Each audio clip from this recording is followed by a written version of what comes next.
বিসমিল্লাহির রহমানির রহিম। আসসালামু আলাইকুম প্রিয় শিক্ষার্থীবৃন্দ, তোমাদেরকে স্বাগতম জানাচ্ছি আজকের এই অনলাইন অর্থনীতির ক্লাসে। আমি মোহাম্মদ রাইসুল হক, প্রভাষক, অর্থনীতি বিভাগ, নোয়াখালী সরকারি কলেজ।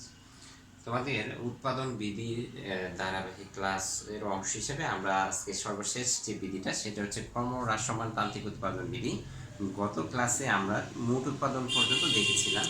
আজকে আমরা যেটা দেখব যে এই বিধিটার প্রান্তিক উৎপাদন রেখাটা কেমন হবে এবং আমরা উদ্দীপক থেকে কিভাবে প্রশ্নের উত্তরগুলো দিব, অর্থাৎ এটা কি অর্থনীতির কোন বিধিকে সমর্থন করে, এইভাবে যে প্রশ্নগুলো হয় সেটা আমরা কিভাবে উপস্থাপন করবো সেটা তোমাদের সামনে তুলে ধরছি।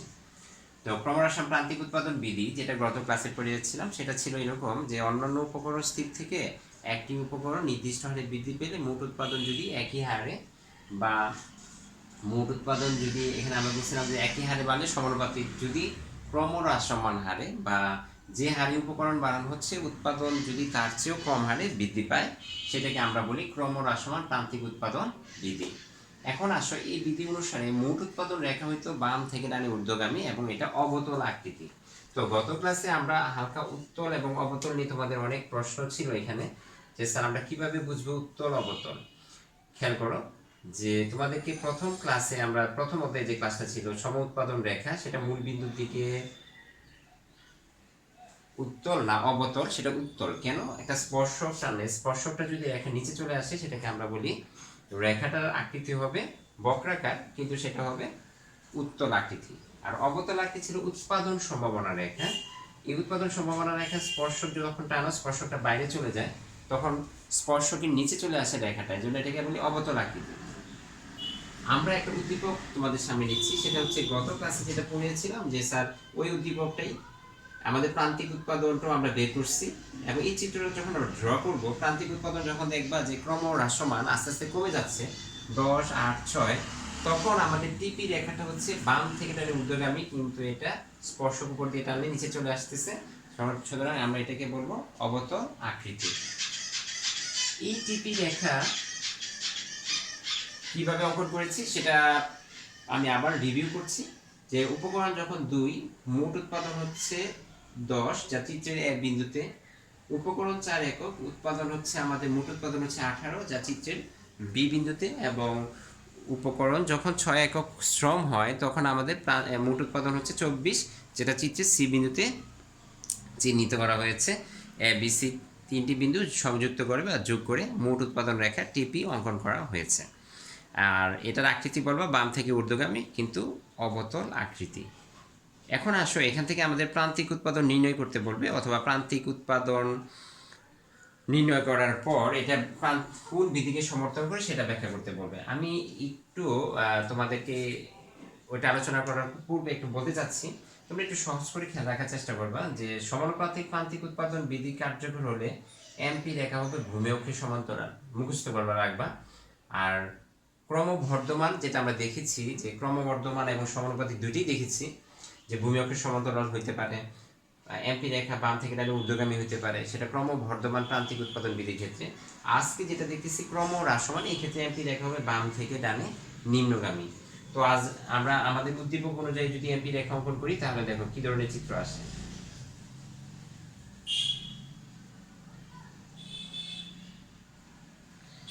এখানে একটু লক্ষ্য করো যে উপকরণ যখন 2 তখন প্রান্তিক উৎপাদন 10 যা চিত্রের এ প্রাইম বিন্দুতে দেখানো হয়েছে।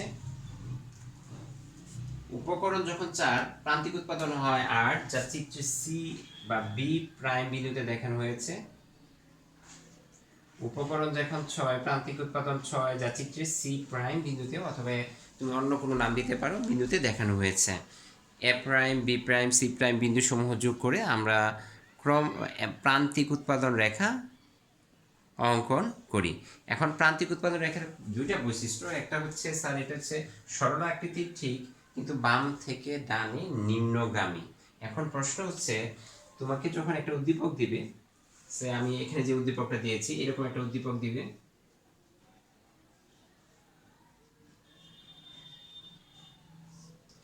এখান থেকে যে গ টাইপের যে প্রশ্ন সেখানে বলবে তোমাকে উদ্দীপক থেকে বা প্রান্তিক উৎপাদন নির্ণয় করো, টিপি রেখা বা মোট উৎপাদন রেখা অঙ্কন করো, প্রান্তিক উৎপাদন রেখা অঙ্কন করো, যে কোনো একটা প্রশ্ন তোমাকে এরকম করতে পারে।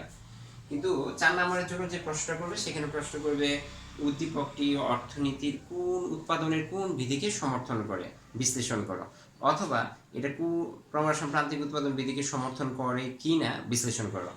এই ক্ষেত্রে আমরা যেটা লিখব, শুরুতেই এটা লিখব যে আমরা মূল বক্তব্য, আমি আবার বলছি এই বিশ্লেষণের ক্ষেত্রে প্রথমে আমরা বিশ্লেষণ, আমি একটু লিখে দিচ্ছি তোমাদেরকে।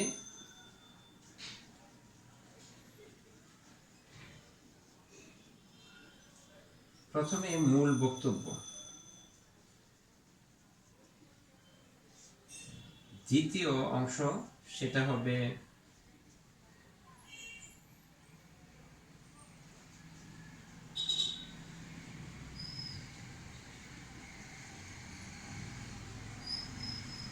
চিত্রের বিশ্লেষণ। আমি আবার বলছি, প্রথমে মূল বক্তব্য আসবে, যে আমরা জানি মূল বক্তব্য অনুসারে যে অন্যান্য উপকরণ স্থির থেকে একটি উপকরণ নির্দিষ্ট হারে বৃদ্ধি পেলে মোট উৎপাদন যদি ক্রমহ্রাসমান হারে বৃদ্ধি পায় তাকে ক্রমহ্রাসমান প্রান্তিক উৎপাদন বিধি বলে।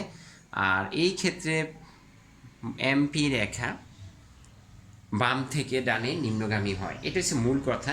টিপি রেখা ঊর্ধ্বগামী হয় কিন্তু অবতল আকৃতি, সেটাও বলতে পারো, কিন্তু প্রান্তিক উৎপাদন রেখাটা কী হবে, বাম থেকে ডানে নিম্নগামী। এই যে মূল বক্তব্যটা যেটা বলবা, যেটা আমরা জানি যে এবার চিত্রের বিশ্লেষণ করবা, অর্থাৎ তুমি এখন উদ্দীপক নিবা, উদ্দীপকটা নিয়ে এমপি মান যদি থাকে ভালো, না থাকে বের করবা।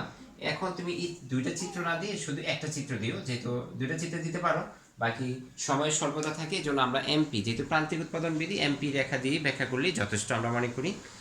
তো তুমি চিত্রের বিশ্লেষণ বলতে এই সূচি দিবা, সূচি থাকলে আর দেওয়া দরকার নাই, তখন আমরা চিত্রটা ড্র করবো যে উদ্দীপক অনুসারে অঙ্কিত এমপি রেখাটি নিম্নরূপ। এখন এমপি রেখা অঙ্কন করলাম, এমপি রেখা আসলো, এবং এখানে বলবা যে উদ্দীপক অনুসারে প্রাপ্ত এমপি রেখাটি বাম থেকে ডানে নিম্নগামী। আর আমাদের যে মূল বক্তব্যের সাথে এটা মিলে যাচ্ছে, যে এখানে উদ্দীপকে দেখা যাচ্ছে উপকরণ নির্দিষ্ট হারে বৃদ্ধির ফলে মোট উৎপাদন ক্রমহ্রাসমান হারে বৃদ্ধি পাচ্ছে, অর্থাৎ মোট উৎপাদন সমূহ 10, 18, 24, যেখানে প্রান্তিক উৎপাদন সমূহ 10, 8, 6 যথাক্রমে বলবা। এই ক্ষেত্রে অঙ্কিত প্রান্তিক উৎপাদন রেখাটি এমপি রেখাটি বাম থেকে ডানে নিম্নগামী। সুতরাং মূল বক্তব্য অনুসারে প্রান্তিক উৎপাদন রেখা বাম থেকে ডানে নিম্নগামী হওয়ার কারণে আমরা বলতে পারি, এবং গাণিতিক যে সংখ্যাটা সেটা তুমি উল্লেখ করেছো, তুমি সেটা বলবা যে প্রান্তিক উৎপাদন যথাক্রমে কমে যাচ্ছে, সেটা হচ্ছে 10, 8, 6 ক্রমান্বয়ে কমে যাওয়ার কারণে আমরা বলতে পারি যে উদ্দীপকে ক্রমহ্রাসমান প্রান্তিক উৎপাদন বিধিটি কার্যকর হয়েছে। আমি আবারও বলছি, এ ধরনের প্রশ্ন তোমাদের পরীক্ষায় সবচেয়ে বেশি গুরুত্বপূর্ণ, এবং সবচেয়ে বেশি প্রশ্ন এখান থেকেই হবে যে ক্রমহ্রাসমান প্রান্তিক উৎপাদন বিধিটা বিশ্লেষণ করা। তো আমরা আমাদের মূল বক্তব্য সুবিধা অনুযায়ী অংশ বলবো, যে মূল বক্তব্য বলবো দুইটা অংশ, মূল বক্তব্য দিব এবং প্রান্তিক উৎপাদন রেখা যে বাম থেকে ডানে নিম্নগামী, এটা তোমাকে মুখস্থ বলতে হবে। বলার পর আমরা এই দুইটা বিষয় দেখব যে উদ্দীপকের সাথে সমন্বয় করা যায় কিনা, বা আমাদের এই দুইটা বক্তব্য উদ্দীপককে সমর্থন করে কিনা। উদ্দীপক যদি দুইটা বক্তব্যের সাথে সমন্বয় হয় বা সমর্থন করে, তাহলে আমরা বলবো যে উদ্দীপকটি ক্রমহ্রাসমান প্রান্তিক উৎপাদন বিধিকে সমর্থন করে। তো এখানে তুমি দেখবা যে উপকরণ বৃদ্ধির সাথে সাথে বা নির্দিষ্ট হারে বৃদ্ধির সাথে সাথে মোট উৎপাদন মানে এইভাবে বৃদ্ধি পাচ্ছে, 10, 18, 24 হচ্ছে, ফলে প্রান্তিক উৎপাদনগুলো হচ্ছে 10, 8, 6, যেটা ক্রমহ্রাসমান। সুতরাং এখানে ক্রমহ্রাসমান প্রান্তিক উৎপাদন বিধি কার্যকর। দ্বিতীয়ত, যে প্রান্তিক উৎপাদন বিধির ক্ষেত্রে আমরা জানি, ক্রমহ্রাসমান প্রান্তিক উৎপাদন বিধির ক্ষেত্রে আমরা জানি প্রান্তিক উৎপাদন রেখাটি বাম থেকে নিম্নগামী, বাম থেকে ডানে নিম্নগামী হবে। উদ্দীপক থেকে প্রাপ্ত এমপি বা অঙ্কিত এমপি রেখাটিও বাম থেকে ডানে নিম্নগামী। সুতরাং উদ্দীপকে ক্রমহ্রাসমান প্রান্তিক উৎপাদন বিধিটি কার্যকর হয়েছে। প্রিয় শিক্ষার্থীবৃন্দ, এখানে মোট উৎপাদন রেখাটা আমাদের প্রয়োজন নাই, যেহেতু ব্যাখ্যাটা বড় হয়ে যাবে। আর যদি কেউ পারো সেটা দিতে পারো, সমস্যা নাই। তো এই ছিল আমাদের ক্রমহ্রাসমান প্রান্তিক উৎপাদন বিধির সাথে সম্পৃক্ত যদি তোমাকে কিছু প্রশ্ন করে, তখন আমরা কিভাবে উত্তর দিব। এখান থেকে তোমাদের আমি আরও কিছু কথা বলতেছি, সেটা হচ্ছে ক্রমহ্রাসমান প্রান্তিক উৎপাদন বিধির কিছু ব্যতিক্রম আছে। ক্রমহ্রাসমান প্রান্তিক উৎপাদন বিধির কিছু ব্যতিক্রম রয়েছে, যে কোন কোন ক্ষেত্রে এই বিধি কার্যকর হয় না। ক্রমহ্রাসমান প্রান্তিক উৎপাদন বিধি কোন ক্ষেত্রে কার্যকর হবে না, সেটা নিয়ে আজকে আমরা একটু আলোচনা করব।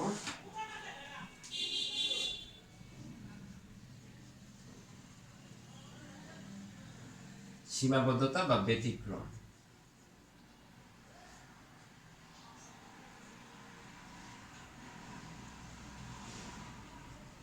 এক, উৎপাদনের পর্যায় বা স্তর বলতে পারো। খেয়াল করো, ক্রমহ্রাসমান প্রান্তিক উৎপাদন বিধি উপকরণ বৃদ্ধির সাথে সাথে মোট উৎপাদন বৃদ্ধি পাবে, কিন্তু হ্রাসমান হারে বৃদ্ধি পাবে।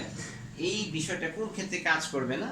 এটা সাধারণত উৎপাদনের প্রাথমিক পর্যায়ে কাজ করে না, কারণ উৎপাদনের প্রাথমিক পর্যায়ে আমাদের উপকরণ সমূহ সবসময় কি থাকে, নতুন থাকে, উৎপাদন ক্ষমতা বেশি থাকে, ফলে উৎপাদন ক্ষমতাও বেশি থাকে। এই ক্ষেত্রে উপকরণ বৃদ্ধির সাথে সাথে মোট উৎপাদন ক্রমবর্ধমান হারে বাড়বে, ফলে ক্রমবর্ধমান বিধি কার্যকর হয়। তাহলে উৎপাদনের প্রথম পর্যায়ে এই বিধি কাজ করে না। হ্যাঁ, শেষ দিকে কার্যকর হবে যখন আমাদের উপকরণ সমূহ পুরাতন হয়ে যায় বা উৎপাদন ক্ষমতাটা কমে যায়। 2 নম্বর হচ্ছে চাষ পদ্ধতি। খেয়াল করো, এগুলো তোমাদের 4 নাম্বার স্টাইলের প্রশ্ন হবে। চাষ পদ্ধতি যদি সনাতন হয়, সনাতন পদ্ধতি অর্থাৎ পুরাতন পদ্ধতি যদি ব্যবহার করা হয়, তাহলে আমাদের এই বিধি কার্যকর হয়। কিন্তু এই পদ্ধতিটা যদি আধুনিক হয়, আধুনিক জানো এই যে এখন উন্নত প্রযুক্তি ব্যবহার করা হয়, তো উপকরণ যে হারে বাড়ানো হয় উৎপাদন তার চেয়েও বেশি হারে বাড়বে। তুমি দেখবা যে এমনি উৎপাদন করার ক্ষেত্রে, কৃষিক্ষেত্রে যখন আধুনিক প্রযুক্তি ব্যবহার করা হচ্ছে, জমির উৎপাদন ক্ষমতা আস্তে আস্তে আরও বাড়তেছে। যেখানে 1 একর জমিতে 5 মণ ধান হইতো, সেখানে এখন 10 মণ 12 মণ হচ্ছে। সেটা সেটা হওয়ার কথা ছিল না। যেন প্রযুক্তির উদ্ভাবনের কারণে আমরা বলি, যদি আধুনিক পদ্ধতি ব্যবহার করা হয় তাহলে এই বিধি কার্যকর নয়। তারপর একটা হচ্ছে প্রাকৃতিক কারণে জমির উর্বরতা শক্তি কোনো কারণে বেড়ে গেলে সেখানেও আমরা কিন্তু এই বিধির কার্যকারিতা দেখব না। তাহলে প্রাকৃতিক কারণে জমির উর্বরতা শক্তি বাড়তে পারে, জমির উর্বরতা শক্তি বেড়ে গেলে উৎপাদন যে হারে বাড়ার কথা ক্রমহ্রাসমান হারে সেটা না হয়ে ক্রমবর্ধমান হইতে পারে। এই ক্ষেত্রে আমরা বলি যে প্রাকৃতিক কারণে জমির উর্বরতা শক্তি বাড়তে পারে, ফলে এই বিধি কার্যকর নাও হতে পারে। আর একটা হচ্ছে জমির আয়তন। এখানে জমির আয়তন আমরা জানি যে সবসময় কি, যেমন আমার এখানে উদ্দীপক এখানে একটা আছে যে স্থির রাখা হয়েছে। জমির আয়তন কখনো পরিবর্তন করা যাবে না, এটা স্থির রাখতে হবে। এখন তুমি যদি মনে করো যে না স্যার, জমির আয়তন আমি বৃদ্ধি করব বা পরিবর্তন করব, তাহলে এই বিধি আর কার্যকর হবে না। তারপর হচ্ছে শ্রমের দক্ষতা। সর্বশেষ যেটা আমরা দিতে চাই, খেয়াল রাখবা শ্রমের দক্ষতা সমান হইতে হবে এই বিধি ব্যাখ্যা করার জন্য। কিন্তু যখন দেখবা যে শ্রমিকের দক্ষতা সমান না, অসমান, তাইলে কিন্তু এই ক্রমহ্রাসমান বিধি কাজ করবে না। কেমনে করবে না, খেয়াল করো। এখানে 2 একক লেবার আসছে, এখানে 2 একক লেবার আসছে। যদি এমন হয় যে প্রথম যে 2 জন নিয়োগ করা হয়েছে, পরবর্তী 2 জনের শ্রমিকের দক্ষতা আরও ভালো, অর্থাৎ এদের কাজ করার ক্ষমতা, স্কিল যেটা আমরা বলি, এটা অনেক ভালো, তাহলে তাদের উৎপাদন ক্ষমতাও বেশি হবে। কিন্তু ক্রমহ্রাসমান না হয়ে তখন কন্ট্রিবিউশনটা বেড়ে হওয়ার কারণে মোট উৎপাদনটা বেশি হারে বাড়বে, এই অ্যামাউন্টগুলো অনেক বেড়ে যেতে পারে। যেমন প্রথম 2 শ্রমিক 10টা কাজ করছে, দ্বিতীয় দ্বিতীয় 2 জন শ্রমিক এসে যদি উৎপাদন এখানে 18 জায়গায় 28 করে ফেলে, তাহলে আমাদের প্রান্তিক উৎপাদন বেড়ে কিন্তু 18 হয়ে যাচ্ছে। একইভাবে যখন পরবর্তী 2 জন লেবার আরও বেশি দক্ষ হয়, তাহলে এটা মোট উৎপাদন যদি বেড়ে এখানে তোমার মনে করো 28 থেকে করলো 50, যে অনেক বেড়ে গেছে, তখন আমাদের এখানে কিন্তু 2 32 হয়ে যাচ্ছে, 22 হয়ে যাচ্ছে। 22 না, 50 30,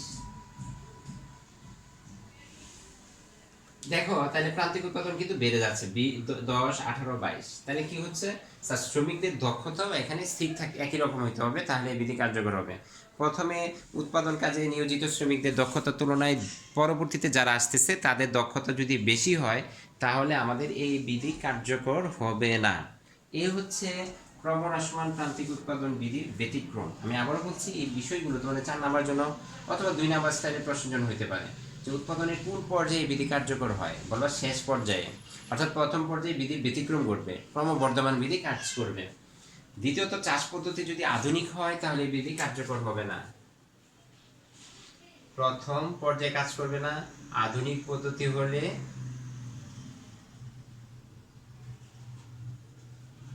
কাজ করবে না। প্রাকৃতিক কারণে উর্বরতার ক্ষমতা যদি বেড়ে যায়, জমির উর্বরতা শক্তি বৃদ্ধি পেলে, জমির আয়তন বৃদ্ধি পেলে, কারণ আমরা জানি জমির আয়তন স্থির, শ্রমের দক্ষতা যদি অসমান হয়, তাইলে মোটামুটি আমরা বুঝলাম যে উৎপাদনের প্রথম পর্যায়ে এই বিধি কার্যকর নয়। কেন কার্যকর নয় সেটাও ব্যাখ্যা করলাম। চাষ পদ্ধতি যদি আধুনিক হয় এই বিধি কার্যকর হবে না।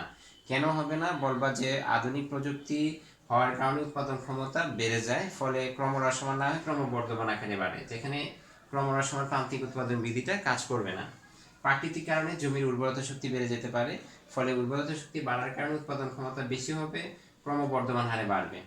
জমির আয়তন স্থির থাকতে হয়, আমরা জানি যে জমির আয়তন স্থির থেকে এই বিধি কার্যকর হয়, কিন্তু জমির আয়তন যদি পরিবর্তন হয় বা বেড়ে যায় তখন কিন্তু এই বিধি আর কাজ করবে না।